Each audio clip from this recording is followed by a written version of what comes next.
नगर news 24 प्रतिबिंब जनमानसांचे। झेंडीगेटमध्ये काय सुरू आहे? तरुण हातात तलवार घेऊन फिरताना ताब्यात। कोतवाली पोलिसांची वेळीच कारवाई। अहिल्यानगर शहरातील झेंडीगेट परिसरात खानका शरीफ दर्ग्याजवळ एका तरुणाला तलवारीसह अटक करण्यात आली आहे। आरोपी शहाबाज गफ्फार पागवान वय वर्ष 29 राहणार झेंडीगेट अहिल्यानगर हा हातात धारदार तलवार घेऊन संशयास्पद स्थितीत फिरत असल्याची माहिती पोलिसांना मिळाली होती। गोपनीय माहितीच्या आधारे उपविभागीय पोलीस अधिकारी अमोल भारती यांना मिळालेल्या माहितीनुसार पोलीस निरीक्षक प्रताप दराडे यांनी गुन्हे शोध पथकाला घटनास्थळी रवाना केले। पथकाने परिसरात शोधमोहीम राबवून आरोपीला तलवारीसह पकडले।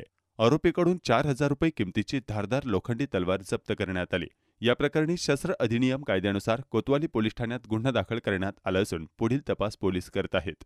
ही कारवाई पोलीस अधीक्षक राकेश ओला, अप्पर पोलीस अधीक्षक प्रशांत खैरे यांच्या मार्गदर्शनाखाली करण्यात आली। सदरची कारवाई कोतवाली पोलीस ठाण्याच्या गुन्हे शोध पथकाने केली आहे।